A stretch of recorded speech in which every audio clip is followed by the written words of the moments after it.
Hello दोस्तों, स्वागत है आप सभी का आपके अपने प्यारे यूट्यूब चैनल मिस्टर फिजिक्स में। भाई एनडीए का एग्ज़ाम आपको 13 अप्रैल को होना है, ठीक है? तो इस टाइम जो भी बच्चे 12th क्लास पास करके गए हैं या फिर आप एनडीए की प्रिपरेशन कर रहे हैं, पहले से ही एनडीए की प्रिपरेशन कर रहे हैं, तो आप लोगों के लिए मैं लेके आया हूँ एनडीए में फिजिक्स के इम्पोर्टेंट क्वेश्चंस। आज की क्लास में हम लोग 50 टॉप क्वेश्चंस करने वाले हैं फिजिक्स से रिलेटेड, ठीक है? जो अच्छा खासा स्कोर आपको देके जाएगा एग्जाम के अंदर, ठीक है? और स्किप मत करना फिजिक्स के सब्जेक्ट को, क्योंकि स्कोरिंग सब्जेक्ट होता है, नंबर आ जाते हैं तो आपका मार्क्स अच्छे खासा स्कोर कर ले जाओगे आप, ठीक है? तो स्किप मत करिएगा। अगर आप स्टार्टिंग से जुड़े हुए हैं, अगर आप चैनल पर नए आए हुए हैं, तो प्लीज़ चैनल को सब्सक्राइब ज़रूर करिएगा और वीडियो अगर पसंद आएगी तो लाइक ज़रूर करिएगा, भूलिएगा मत, ठीक है? तो चलिए बिना टाइम वेस्ट करते हुए स्टार्ट करते हैं। मैं बहुत जल्दी एनडीए के ऊपर कंप्लीट डिटेल वीडियो भी लेके आने वाला हूँ और मैं कोशिश करूँगा कि अभी आपको एक और वीडियो मैं प्रोवाइड करूँ जिसके अंदर 50 क्वेश्चन और मैं प्रैक्टिस कराऊँगा फिज़िक्स के पॉइंट ऑफ व्यू से, ठीक है? तो 100 क्वेश्चन कर लोगे, आपके लिए सफिशिएंट होगा। उसके बाद आपको फिजिक्स में डरने की कोई ज़रूरत नहीं है। मैं सारे टॉपिक्स कवर कर लूँगा इस 100 क्वेश्चंस के अंदर, ठीक है? तो चलिए स्टार्ट करते हैं। पहला क्वेश्चन आपकी स्क्रीन पे ये रहा। मैं एक बार चेक कर लेता हूँ सब कुछ ठीक है या नहीं है। हाँ जी, सब कुछ बढ़िया है।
तो आप चिड़िया उड़ते देखना तो बोल देना भाई घर पे कि ये देखो न्यूटन का थर्ड लॉ यहाँ पे अप्लाई हो रहा है। घर वाले निकाल के जूता मारने लगेंगे, कहेंगे हमसे बकैती बता रहे हो। Next question number 24। A stone is thrown upward with an initial velocity of 60 meter per second. What is the maximum height that the stone will reach? कितनी मैक्सिमम हाइट तक स्टोन जा सकता है बताइए, खुद करके देखिए फिर हम बताएंगे, ऐसे हम नहीं बताएंगे, पहले खुद करो। पढ़ेगा इंडिया तभी तो बढ़ेगा इंडिया।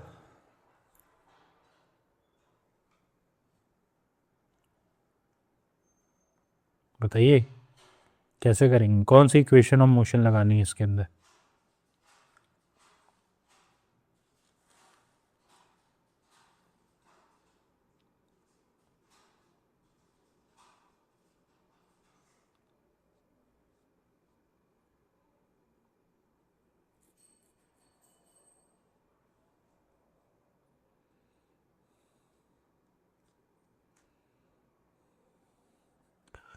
तो कौन सी लगेगी, second,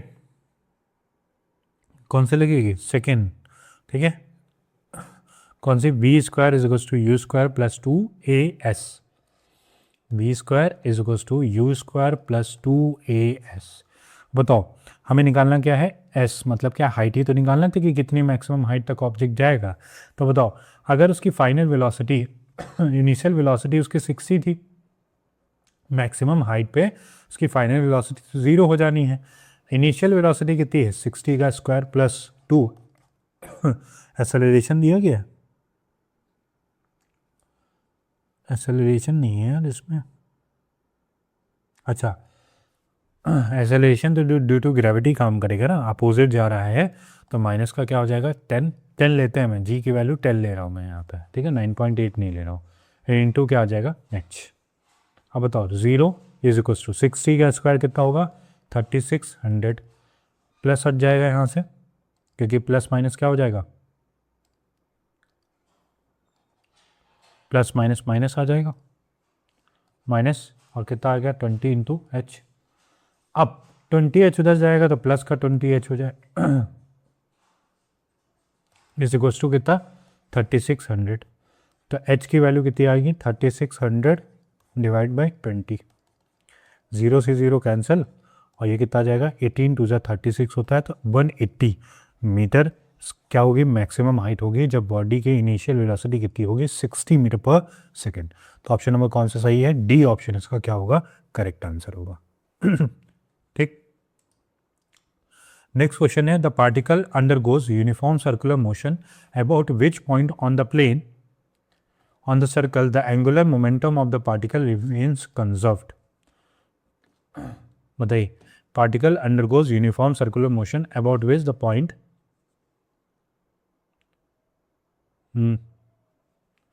point on the plane of the circle the angular momentum of the particle will remains conserved। कहाँ पे होता है एंगुलर मोमेंटम कंजर्व, कहाँ पे होगा centre of the mass circle पे होगा, on the circumference of the circle होगा, या इनसाइड द सर्कल होगा, या outside the circle. Inside outside का कोई खेल होता ही नहीं है, सर्कमफ्रेंस पे भी कोई खेल नहीं बनेगा। तो कहाँ पे कंजर्व होता है centre of angular momentum, centre of the circle पे जो मोमेंटम होता है वो क्या होता है कंजर्व होता है। Next question, question number 26। The displacement covered by an particle in time t is given by y is equals to 5t square. Find the average velocity of the particle for the initial 5 second when the particle start moving। अब बताओ average velocity निकालनी है भाई, average velocity मतलब change in velocity divide by change in time. अब बताओ t2 minus क्या होगा भाई t1 थे डिवाइडेड बाई क्या t2 माइनस t1। अब बताओ कितना हो चुका है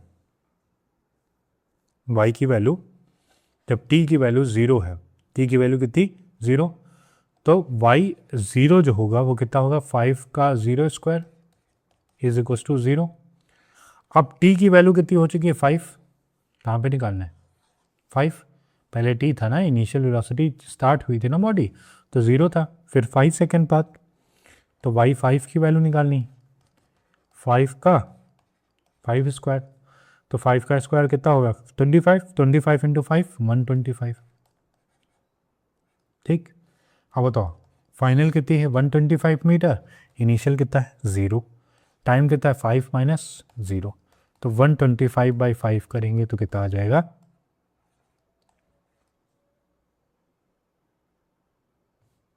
कितना आ जाएगा 25 मीटर पर सेकेंड। तो ऑप्शन नंबर कौन सा सही होगा, बी ऑप्शन इसका क्या होगा, करेक्ट आंसर होगा। ठीक, 25 मीटर पर सेकेंड। ठीक है, इक्वेशन बस यही वाली यूज कर रहे हैं हम।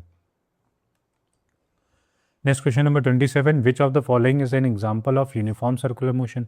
कौन सा एग्जाम्पल है हमारा यूनिफॉर्म सर्कुलर मोशन, बस moving in a straight road में कोई यूनिफॉर्म मोशन आता ही नहीं है। हाँ, बी ऑप्शन सही होगा, अर्थ रिवॉल्विंग अराउंड द सन। अर्थ अगर रिवॉल्व कर रहा होगा अराउंड द सन तो वो किसका एग्जाम्पल होगा, यूनिफॉर्म सर्कुलर मोशन का होगा। Next question number 28, upon catching a ball a cricketer fielder swing his hand backward. ने देखा होगा, मैच देखते हो ना, मैच में क्या होता है, जब बॉल क्रिकेट जो फील्ड में लगा होता है प्लेयर, वो जब अगर कैच पकड़ रहा होता है तो अपने हाथ को थोड़ा सा पीछे लेके जाता है ताकि उसका कैच छूटे ना या फिर बॉल हाथ से निकल ना जाए। तो उसके पीछे भी लॉ काम करता है, उस लॉ को बोलते हैं, कौन सा लॉ होगा भाई, कौन सा होगा, न्यूटन का सेकेंड लॉ होता है। ठीक, कौन सा लॉ होता है, न्यूटन का सेकेंड लॉ। ऑप्शन नंबर कौन सा सही होगा इसका, बी ऑप्शन जो होगा वो उसका करेक्ट आंसर होगा। Next question number 29, the phase change of a matter from liquid state to gaseous state, इसको क्या बोलते हैं, सब्लिमेशन, कंडेंसेशन, रेडिएशन या वेपराइजेशन। तो क्या बोलते हैं, याद रखिएगा, लिक्विड चेंज हो रहा है किसमें, गैस में, तो क्या बोलते हैं उसको, वेपर, भाप बनना, तो वेपराइजेशन बोलते हैं उसको। Next question number 30, the latent heat of vaporisation of substance is always, तो याद रखिएगा क्या होता है, greater than its latent heat of fusion. तो latent heat of vaporisation of substance जो होता है वो हमेशा ग्रेटर होता है किसके, लेटेंट हीट ऑफ फ्यूजन के। Next question number 31, the force between two magnetic pole does not depend upon, बताइए किस पे डिपेंड नहीं करता है, पोल की डिस्टेंस पे डिपेंड करता है, डिस्टेंस बिटवीन द पोल करता है, मीडियम पे डिपेंड करता है, किस पे नहीं करता है, शेप ऑफ द मैग्नेट पे डिपेंड नहीं करता है कि मैग्नेट का शेप कैसा है। तो ऑप्शन नंबर कौन सा सही होगा, डी ऑप्शन इसका क्या होगा, करेक्ट आंसर होगा। Next third question number 32, what kind of transfer of heat involve while the boiling of water in the pot.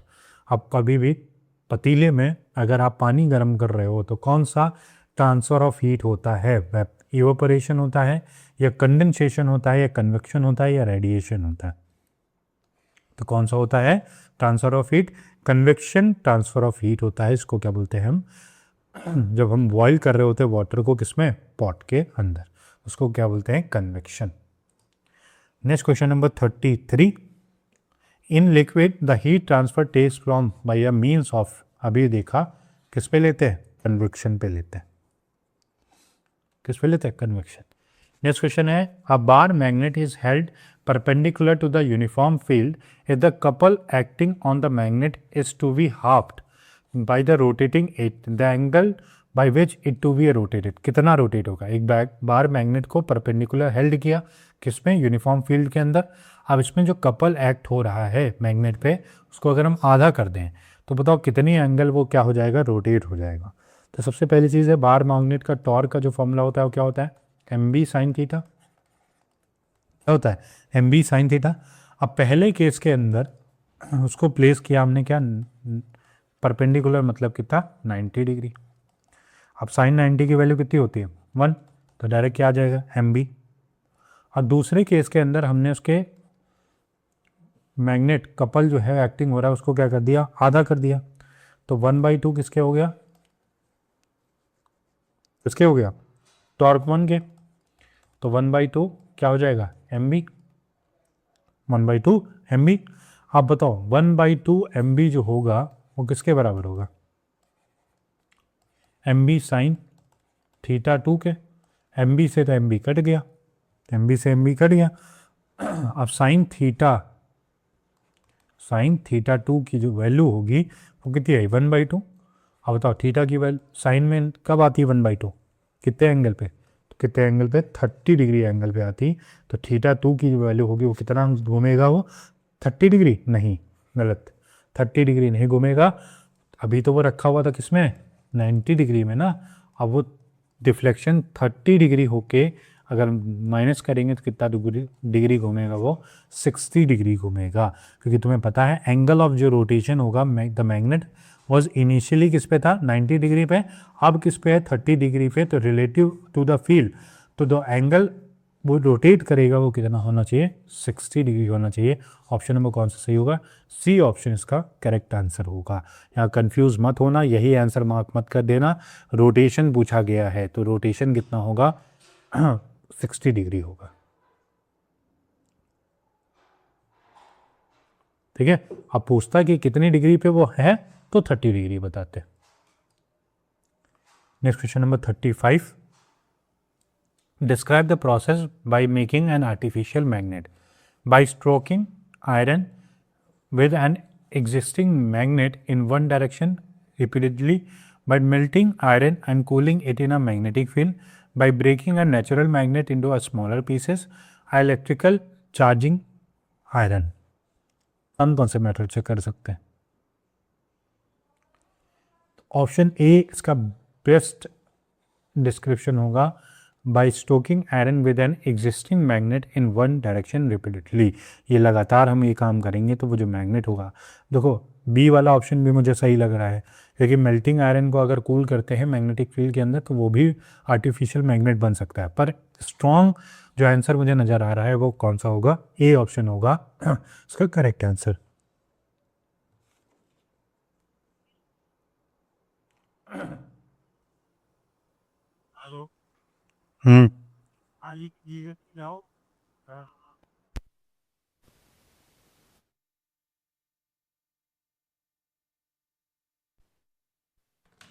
ठीक, next question number 36, if the temperature of the patient is 40 degree Celsius then what will be his temperature in Fahrenheit. बताओ कैसे convert करते हैं degree Celsius को Fahrenheit में, C into 9/5 into या plus का 32। अब डिग्री सेल्सियस में कितना है 40 इंटू 9/5 प्लस क्या 32, 8 से चला जाएगा, 8 9 जा कितना होता है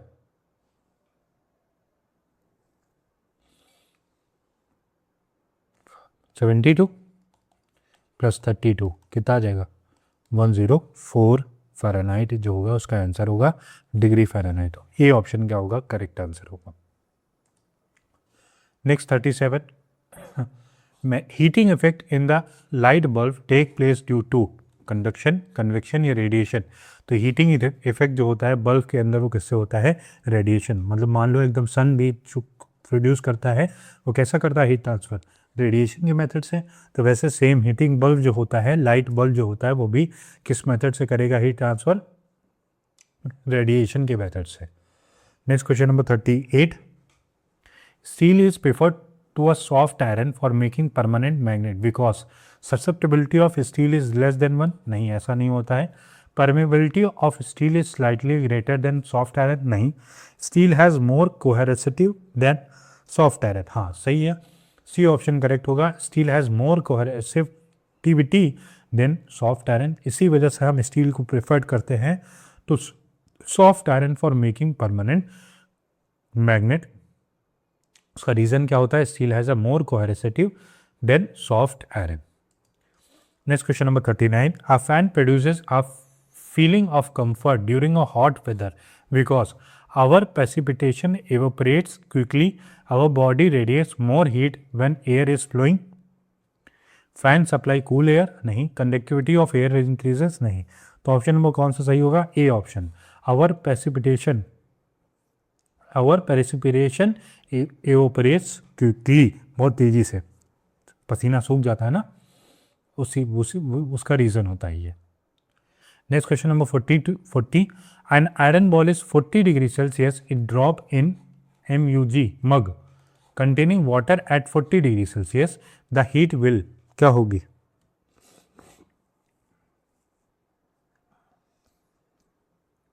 आयरन बॉल है जिसका टेम्परेचर कितना है 40 डिग्री, तो देखो दोनों का टेम्परेचर बराबर है, तो बराबर है तो कोई फ्लो होगा ही नहीं, not flow from iron ball to water या वाटर टू आयरन बॉल, क्योंकि यहाँ पे टेम्परेचर डिफरेंस है ही नहीं, तो कोई भी फ्लो होगा ही नहीं इसके अंदर।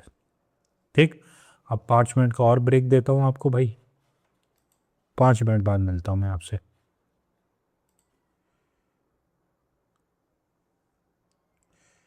नेक्स्ट क्वेश्चन की बात करें अगर हम, तो नेक्स्ट क्वेश्चन हमारा कौन सा है 41।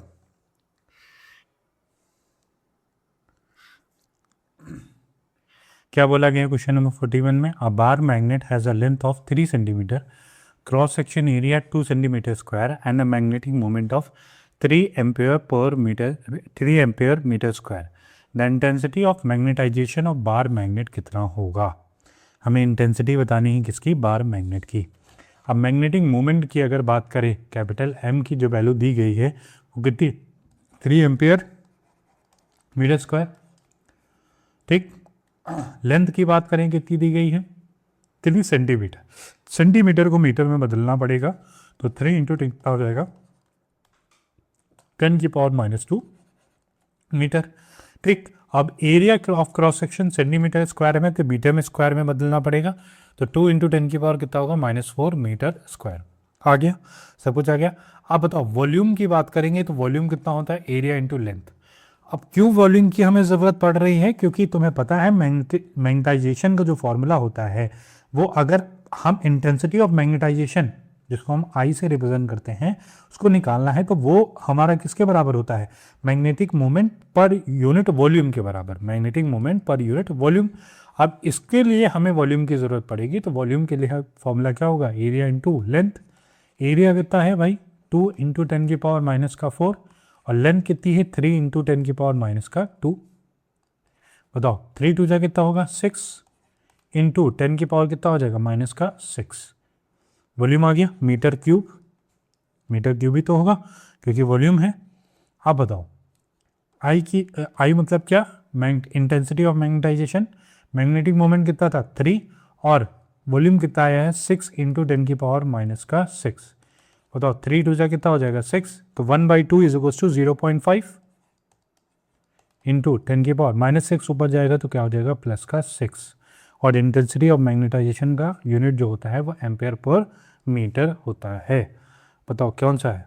अब 5 यहाँ मैच कर रहा है, पॉइंट हटाएंगे एक और माइनस हो जाएगा, तो 5 इंटू 10 की पावर कितना होगा? 5। डी ऑप्शन जो होगा वो इसका क्या होगा? करेक्ट आंसर होगा। कोई दिक्कत? आगे बढ़े। नेक्स्ट क्वेश्चन नंबर हमारा कौन सा है? 42। The following is the relation between the object distance and the image distance. Object distance and the image distance in a plane mirror. तो प्लेन मिरर में क्या रिलेशन होता है between the object distance and image distance? तो plane mirror के अंदर object distance और image distance वो जो होती है वो क्या होती है? इक्वल होती है। तो ऑप्शन नंबर कौन सा सही होगा? बी ऑप्शन इसका करेक्ट आंसर होगा। ठीक है, याद रखिएगा प्लेन मिरर के अंदर ऑब्जेक्ट डिस्टेंस जो होती है वो बराबर होती है किसके? Image distance. आपने घर के अंदर जो मिरर देखते हो वो प्लेन मिरर होता है, उसमें आप जितना मिरर से दूर खड़े होंगे उतनी ही अंदर आपकी इमेज क्या हो रही होगी? बन रही होगी। Next question number 43। How many image will be formed if a point light source is placed between 2 parallel plane mirror? कितनी इमेज फॉर्म होंगी? तो याद रखना कितनी इमेज फॉर्म होती है? इन्फिनाइट इमेज फॉर्म होती हैं। 2 पैरेलल मिरर को आमने सामने रख दो, इन्फिनाइट मिरर फॉर्म होंगी। आप देखते होंगे जब किसी नई दुकान पे जाते होंगे तो आगे भी मिरर लगा रहता है, पीछे भी मिरर लगा रहता है, तो आपको इन्फिनाइट मिरर इमेज जो है वो वहाँ पे फॉर्म होती हुई नज़र आती है। नेक्स्ट क्वेश्चन नंबर कौन सा है? 44।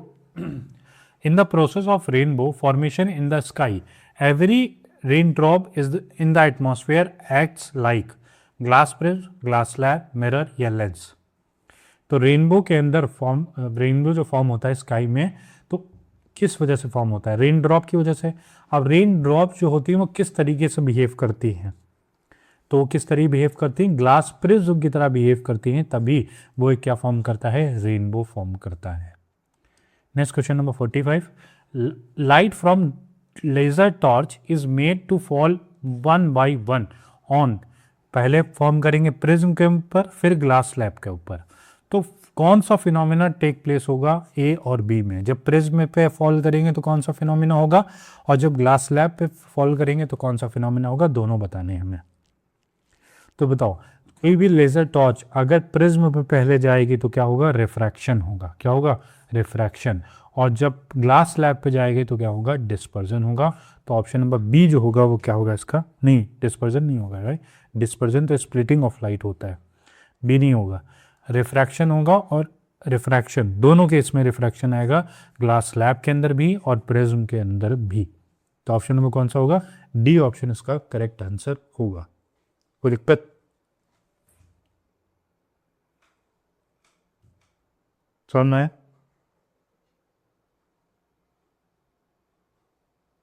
कौन सा ऑप्शन सही होगा इसका, डी ऑप्शन करेक्ट आंसर आएगा हमारा। ठीक, आगे बढ़े। 46, in which of the following application is work done, work not done, कौन सी एप्लीकेशन में वर्क डन नहीं हुआ है, shopping in the supermarket, standing with the basket of fruit on the head, climbing a tree to pluck, pushing a wheelbarrow of brick, मतलब वो जो इसमें ईटा भर के लेके जाते हैं उसको पुश कर रहे हैं, तो इसमें तो वर्क डन होगा। क्लाइंबिंग ऑफ ट्री, ये इसमें भी वर्क डन होगा।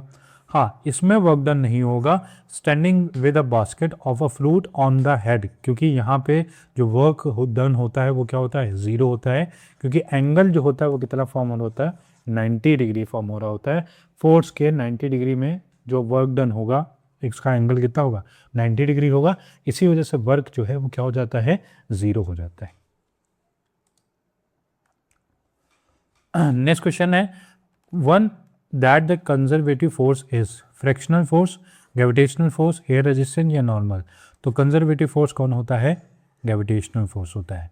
किस पे डिपेंड करता है, पाथ पे डिपेंड करता है, ये नहीं डिपेंड करता है, इंडिपेंडेंट ऑफ पाथ होता है। ये किस पे डिपेंड करता है, इनिशियल एंड फाइनल पोजीशन पे, ठीक है, इनिशियल और फाइनल पोजीशन पर डिपेंड करता है, वो कंजर्वेटिव फोर्स होते हैं। और ग्रेविटेशनल फोर्स जो होता है वो कौन सा फोर्स होता है, कौन सा, कंजर्वेटिव फोर्स होता है।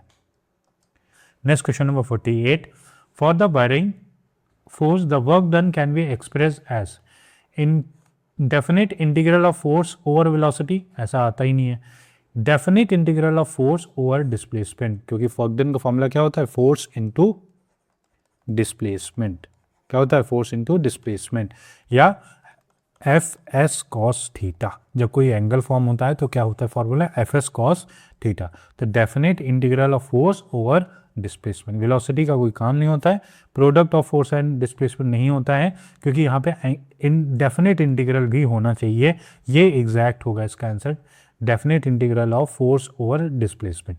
तो ऑप्शन नंबर कौन सा सही होगा, बी ऑप्शन इसका क्या होगा, करेक्ट आंसर होगा।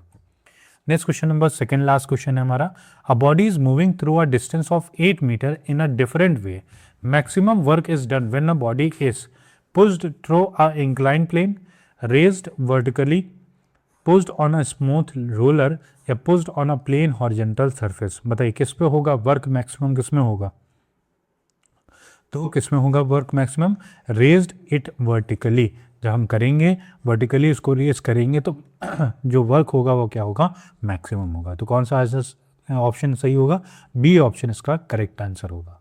नेक्स्ट क्वेश्चन नंबर 50 की बात करते हैं, last question, an object with a mass of 40 kg is moving with a velocity of 6 metre per second, what is the kinetic energy possesses by the object. Kinetic energy का formula, basic formula 1/2 क्या होता है, mv², मास कितना दिया गया है 40 और velocity कितनी है 6 का स्क्वायर, बताइए ये कितना चलन चला जाएगा 20, अब बताओ 6 6 36 और 36 इंटू 2 जो करेंगे वो कितना आएगा 72 और साथ में 0 लगा हुआ है तो 720 जूल, कितना होगा, ये नहीं कितना होगा 720 जूल। सी ऑप्शन क्या होगा इसका करेक्ट आंसर होगा। फॉर्मूला याद रखिएगा कितना होगा, ½ mv²। तो आज की क्लास हमारी होती है ख़त्म। वीडियो पसंद आई होगी तो भाई लाइक वाइक कर देना, ठीक है, और चैनल को सब्सक्राइब करना मत भूलना, ठीक। अभी कुछ दिनों बाद आपकी फिर से एक वीडियो आएगी जिसमें मैं 50 क्वेश्चंस और कराऊंगा आपके इसी फिजिक्स से रिलेटेड। मैं और अच्छे क्वेश्चंस निकालने की कोशिश करूंगा। Thank you so much. मिलते हैं नेक्स्ट किसी इंटरेस्टिंग वीडियो के अंदर।